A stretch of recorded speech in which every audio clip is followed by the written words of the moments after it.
Captain Jake Morrison stood on the bridge of the exploration ship UES Liberty. His crew was busy scanning rocks and minerals in the empty space near a distant star system. It was a normal day of work in the year 2387. Humans had only learned to travel faster than light a few years ago. "Captain, I'm getting some strange readings," said Lieutenant Amy Carter from her station. She was the ship's communication officer, a young woman with bright eyes and steady hands. "There are 3 massive objects coming our way from the outer edge of the system." Jake walked over to look at her screen. The signals were huge, much bigger than any human ship ever built. "How big are we talking about, Amy?"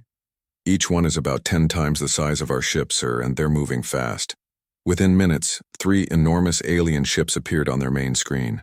The vessels looked smooth and curved, made from some kind of silver metal that seemed to glow with its own light. They were beautiful, but also frightening in their size. "This is it," Jake said quietly. "First contact with alien life." The largest alien ship sent them a message. The voice that came through their speakers was strange, with sounds that human throats could never make. But somehow, their computers were able to translate it into English. "Greetings, small vessel," the alien voice said. "I am Commander Veltar of the Zephyrian collective ship Harmony's Edge. We have been watching your species for many years through your radio signals. We come in peace to welcome you to the galaxy." Amy looked at Jake with wide eyes. "Sir, what should I say?" "Tell them we're peaceful too," Jake replied, "and that we're honored to meet them." Amy sent the message back. Commander Veltar seemed pleased with their response. "We are surprised to see humans traveling so far from your homeworld so quickly. Most species take much longer to develop space travel. However, we are glad to guide you into our peaceful collective of worlds." Back on Earth, Admiral Rick Blake received the news in his office at military headquarters. He was an older man with gray hair and serious eyes. The message from Captain Morrison made him both excited and worried. "Get me General Roy Stevens," he told his assistant, "and tell all our ships near that area to start moving toward the Liberty, quietly." General Stevens arrived within an hour. He was a tall man who had spent his whole life in the military. "What do you think, Admiral? Are they friendly?" "They say they are," Blake replied, "but they also sound like they think we're children who need their guidance. I don't like that tone." Meanwhile, the alien commander was explaining their technology to Captain Morrison. "Our ships use plasma energy for both weapons and shields," Veltar said proudly. "We have been perfecting this technology for thousands of years.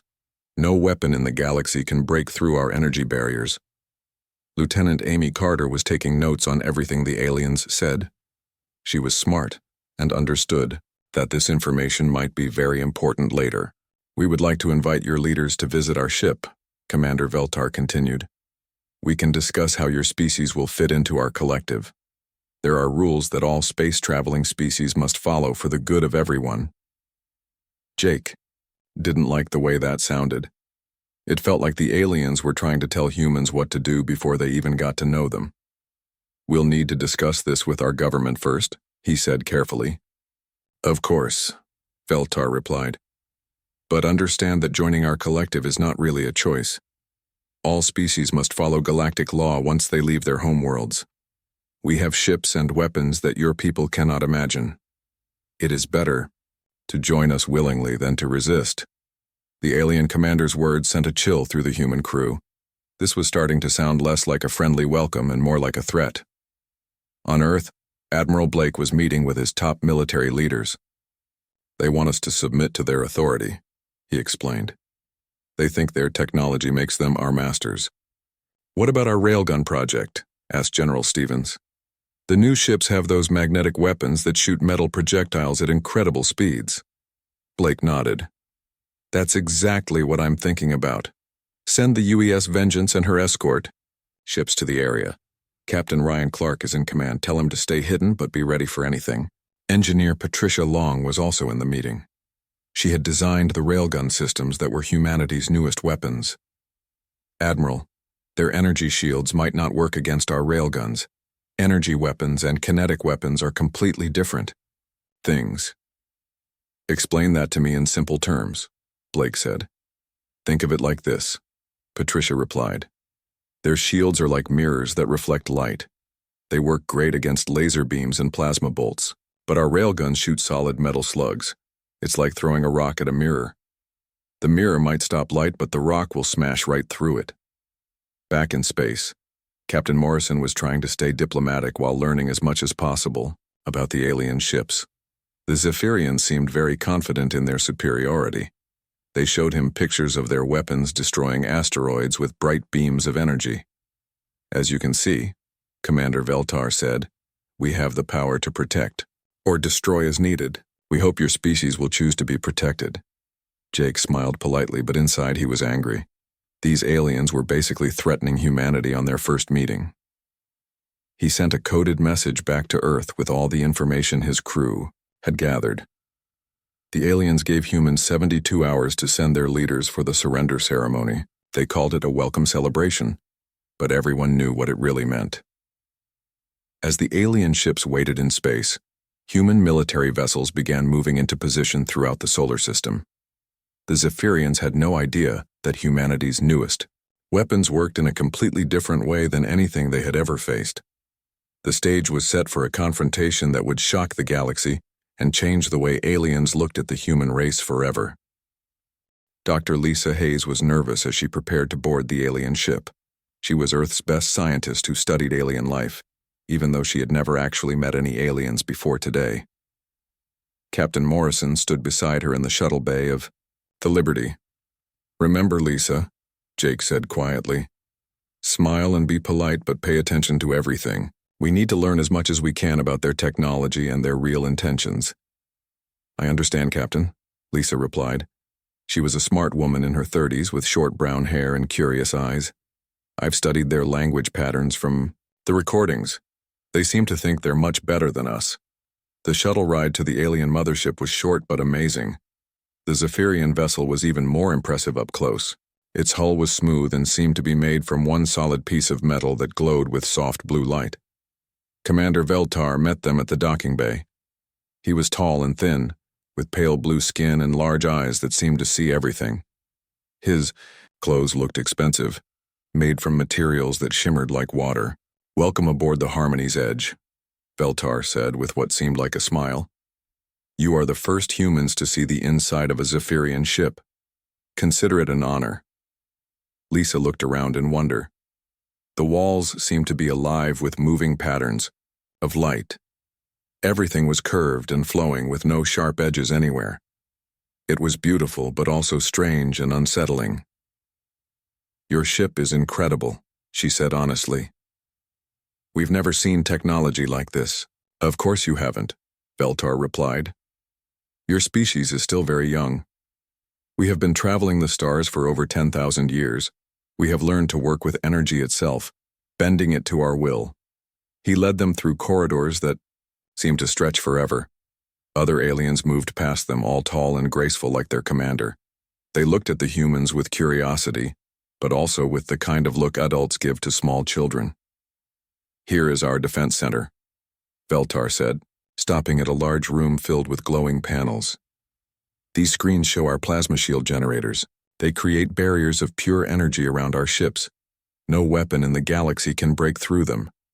A Zephyrian technician demonstrated the system on a small model. Bright beams of light hit the energy shield and bounced away harmlessly. The aliens seemed very proud of their technology. Amazing, Captain Morrison said. How long have you been using these energy shields? For thousands of years, Veltar answered. All advanced species use energy-based weapons and defenses. It is the natural way of technological development. Kinetic weapons, throwing rocks and metal, are primitive things that civilized species abandoned long ago. Lisa and Jake exchanged a quick look. The aliens clearly had no idea about human railgun technology. Back on Earth, General Roy Stevens was studying the information Captain Morrison had sent. He sat in a secure room with Engineer Patricia Long and several other military experts. Look, at this, Patricia said, pointing to the technical data on her screen.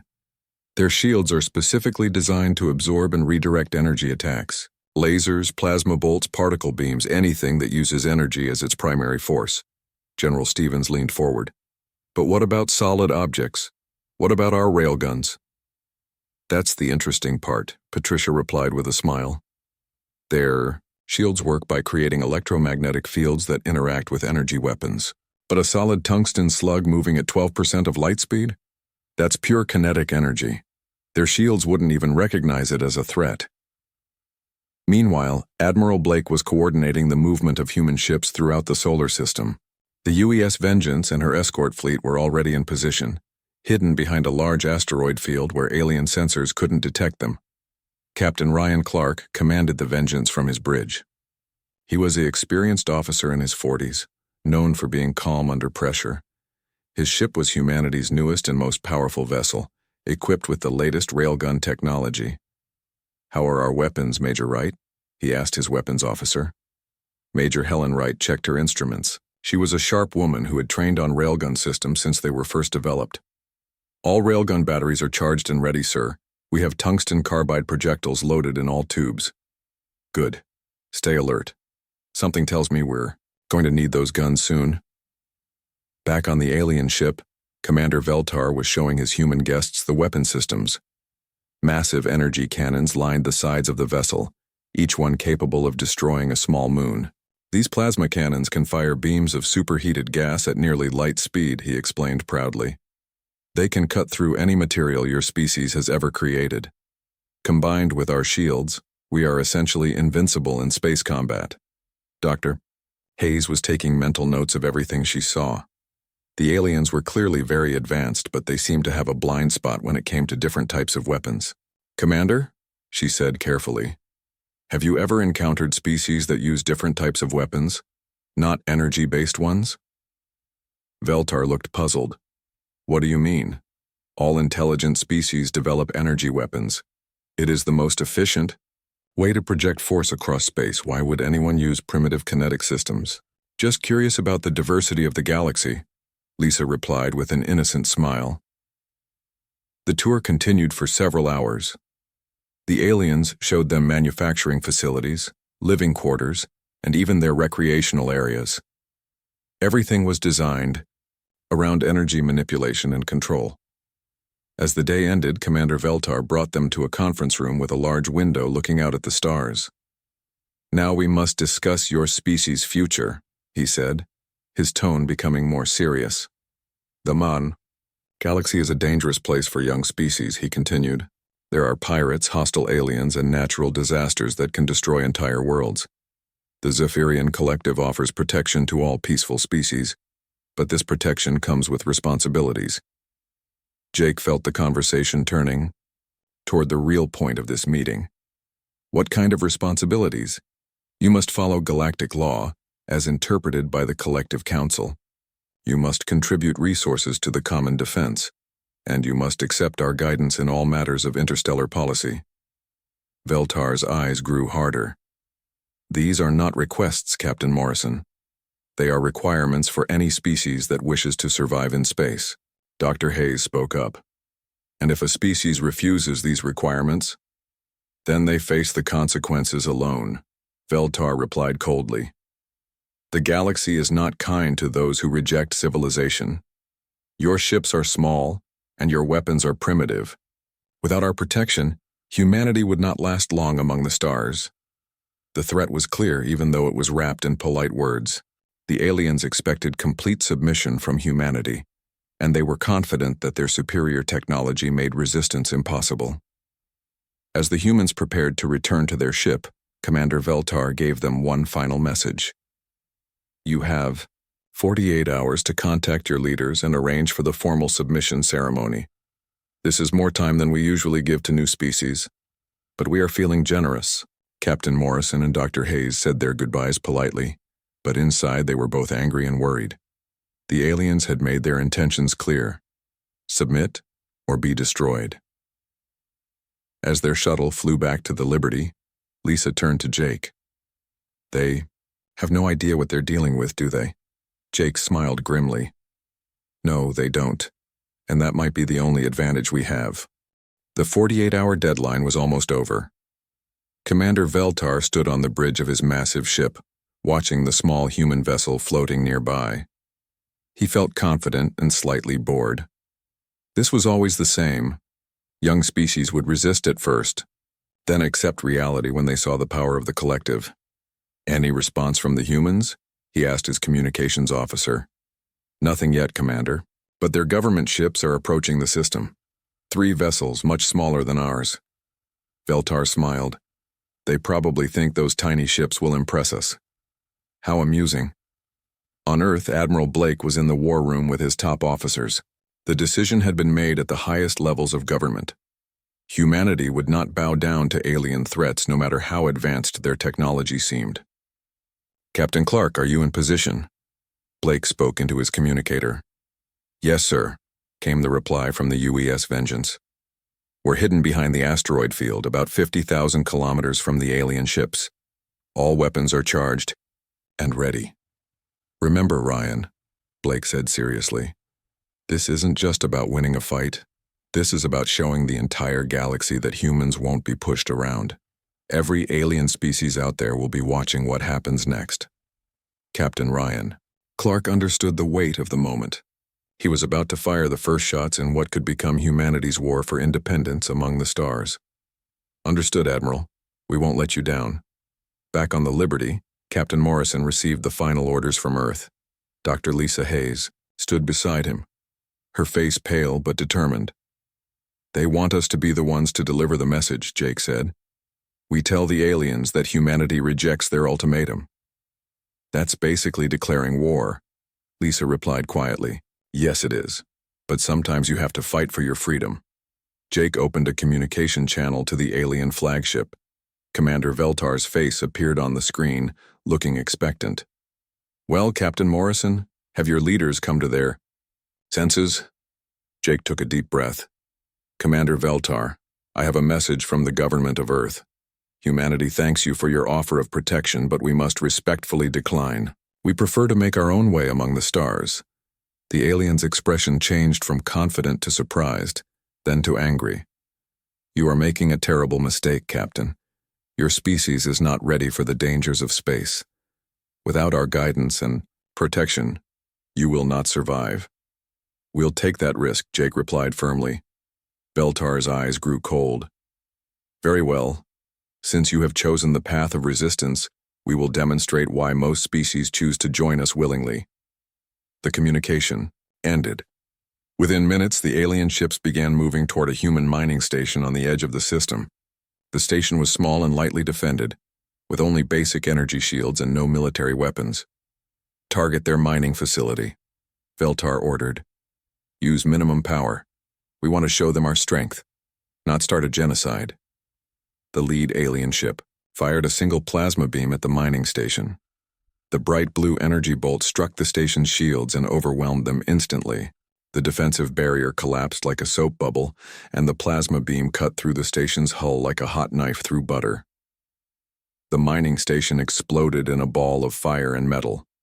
23 people died in that first attack, the first human casualties of the alien war. Send that footage to their government, Veltar commanded. Tell them they have 1 hour to reconsider, or we will target their exploration ship next. On Earth, Admiral Blake watched the recording of the attack with rage in his heart. Those miners had families, children, dreams for the future. The aliens had murdered them to make a point. Captain Clark, he said into his communicator, his voice steady despite his anger. You are authorized to engage. Show them what human weapons can do. The UES Vengeance and her escort ships moved out from behind the asteroid field. The human fleet was much smaller than the alien force, but they had something the aliens didn't expect. Commander Veltar saw the human ships approaching and laughed. Look at those tiny vessels. Do they really think they can threaten us? Should we power up our weapons, Commander?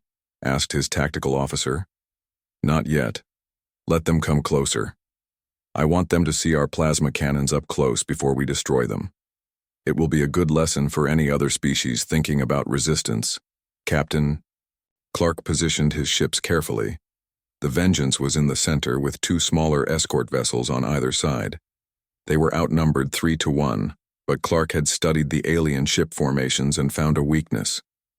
Major Wright, target the smallest alien ship, he ordered, the escort vessel on their left flank.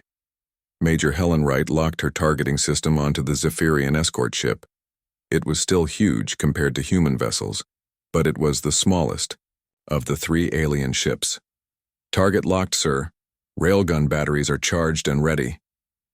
"The aliens are powering up their shields," reported the sensor officer. "Energy readings are off the charts." Clark nodded. "Perfect.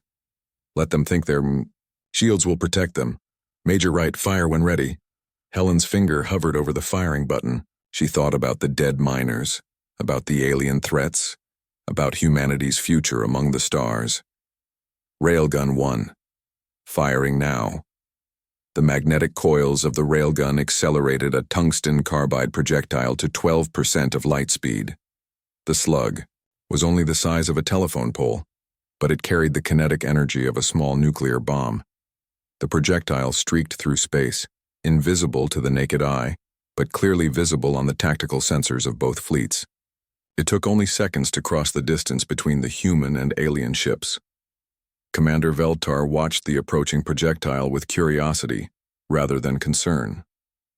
"Some kind of primitive missile," he said dismissively. "Our shields will absorb it easily." The tungsten slug struck the alien ship's plasma shields and passed through them like they weren't even there.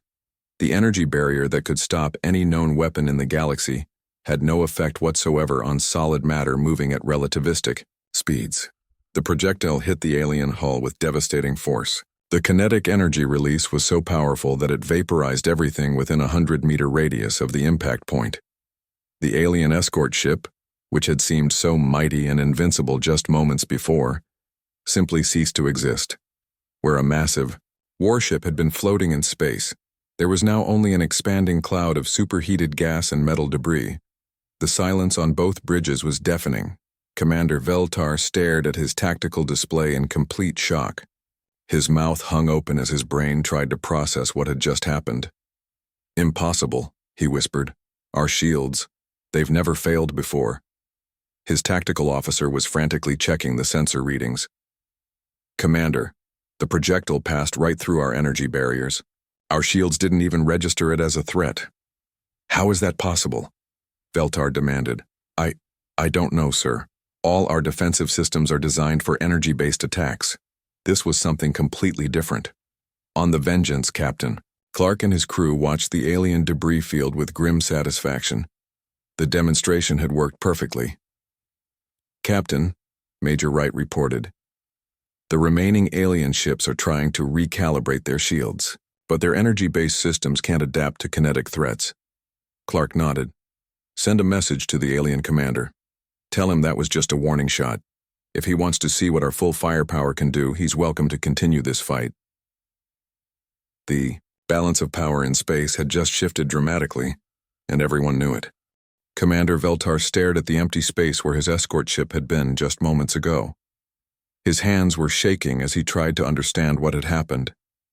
In over 30 years of military service, he had never seen anything like it. "Commander," his communications officer said nervously, "we're receiving a message from the human fleet." "Put it through," Veltar replied, his voice barely above a whisper. Captain Clark's face appeared on the screen. His expression was serious but not cruel. "Commander Veltar, I am Captain Ryan Clark of the UES Vengeance. That was a demonstration of human military capability. We destroyed your escort ship to show you that your shields cannot protect you from our weapons." Veltar found his voice. How did you do that? Our energy barriers have never failed before." "Your shields work against energy weapons," Clark explained patiently. "But our railguns fire solid projectiles using magnetic acceleration, kinetic energy versus energy barriers. Your technology simply wasn't designed to stop physical objects moving at high speeds." The alien commander felt his world crumbling around him. Everything he had been taught about military superiority, everything the collective believed about advanced warfare, was suddenly proven wrong by these supposedly primitive humans. "Sir," his tactical officer interrupted, "we're detecting more human ships approaching from multiple directions. At least 12 vessels, all armed with similar kinetic weapons."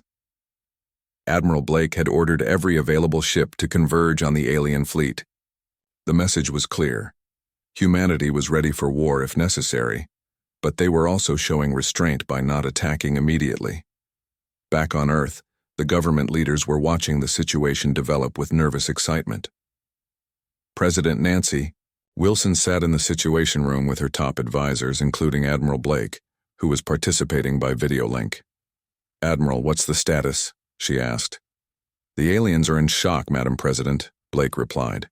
"Their entire military doctrine is based on energy weapons and energy shields. They never considered that someone might use kinetic projectiles at relativistic speeds." Defense Secretary Tom Rodriguez leaned forward. "Are they likely to surrender? Or call for reinforcements?" "Unknown, sir. But intelligence suggests that if they call for help, more alien species will learn about our railgun technology. That could work for us or against us depending on how they react." Meanwhile, Commander Veltar was having an emergency conference with his remaining ship captains. Captain Nixara of the 2nd Escort Ship and Captain Zoldan of the heavy cruiser both looked as confused and worried as their commander. "Our plasma cannons are useless if we can't get close enough to use them," Nixara said. "Those kinetic weapons can hit us from farther away than our energy weapons can reach. And our shields won't protect us," Zoldan added grimly. "We're basically flying in unarmored ships as far as these humans are concerned." Veltar made a decision that would change galactic history. "Open a channel to the human captain." Captain Clark's image appeared on the screen again. This time, Veltar spoke with genuine respect instead of condescension. "Captain Clark, I request a meeting to discuss terms. It appears we have underestimated your species significantly." "I'm willing to talk," Clark replied. "But any meeting will be between equals, not between conquerors and conquered. Is that understood?" Veltar swallowed his pride. "Yes, Captain. Between equals."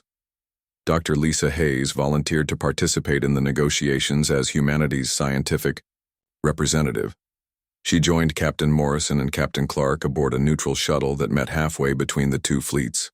Commander Veltar brought his chief scientist, Dr. Kilnith, and his military advisor, General Tarvex. The meeting took place in the shuttle's small conference room with representatives from both species sitting across from each other. "Before we begin," Dr. Hayes said, "I want you to understand something. Humans don't want to conquer anyone or force anyone to join our government. We just want to be left alone to explore space in peace." Dr. Kilnith spoke up. "But your weapons, when they could destroy any ship in the galaxy, how do we know you won't use them to attack other species?" Captain Clark answered that question. "The same way you expect us to trust that you won't use your plasma weapons against us. We'll have to build that trust over time through actions rather than words." General Tarvex was studying the humans carefully. "Your kinetic weapons, how long have you been developing them?" "About 50 years, Captain Morrison replied. "We originally designed them for planetary defense against asteroids and comets. It wasn't until recently that we adapted them for ship-to-ship combat." The alien general's eyes widened. 50 years? We've been perfecting energy weapons for thousands of years, and you defeated us with technology you developed in 50 years? "Different doesn't mean better or worse," Dr. Hayes said diplomatically. "Your energy technology is incredibly advanced, but you focused on one path while we explored another. Sometimes the simplest solution is the most effective one." Commander Veltar was quiet for a long moment. Then he spoke with genuine curiosity. "Would your people be willing to share this technology? In exchange, we could offer our energy manipulation systems, our faster-than-light communication methods, our medical advances." The humans exchanged glances. This was the moment that would determine whether humanity's first contact would lead to war or cooperation. "We'd be interested in a technology exchange," Captain Clark said carefully, "but it would have to be between equals with both sides benefiting. No submission, no conquest, no forced membership in any collective." "Agreed," Veltar said immediately. "The Collective Council will not be pleased, but they will have to accept reality. Your species has proven that military strength can come in unexpected forms." Over the next several hours, they worked out the basic framework for a new relationship. Humanity would share railgun technology with the Zephyrians, while the aliens would provide advances in energy systems, medical technology, and faster-than-light communications. Most importantly, they established the principle that no species should be forced to submit to another, regardless of technological differences. Each civilization had the right to govern itself and explore space freely. Dr. Kylanneth was fascinated by the concept of kinetic weapons. This will revolutionize galactic warfare, he said. Every species will need to develop new defensive systems. Or, Dr. Hayes suggested, maybe this will make warfare less attractive. If everyone has weapons that can destroy anyone else, perhaps diplomacy becomes more appealing than fighting. As the meeting ended, Commander Veltar stood and offered his hand to Captain Clark in the human gesture of friendship he had learned about. Captain, I believe this is the beginning of a new era in galactic relations. Clark shook the alien's hand firmly. I hope so, Commander. Humanity is ready to be part of the galactic community, but as partners, not subjects. The news of the human victory spread quickly through the galaxy. Within weeks, delegations from dozens of alien species arrived in human space, all eager to learn about railgun technology and establish diplomatic relations with the newcomers. Humanity had earned its place among the stars not through submission or conquest, but through innovation and courage. The galaxy would never underestimate the species from Earth again. As Captain Morrison watched the first joint human-alien research station being constructed in orbit around Mars, he smiled. First contact hadn't gone as anyone expected, but it had ended better than anyone could have hoped. The universe was vast and full of wonders, and now humanity would explore it as free beings among equals.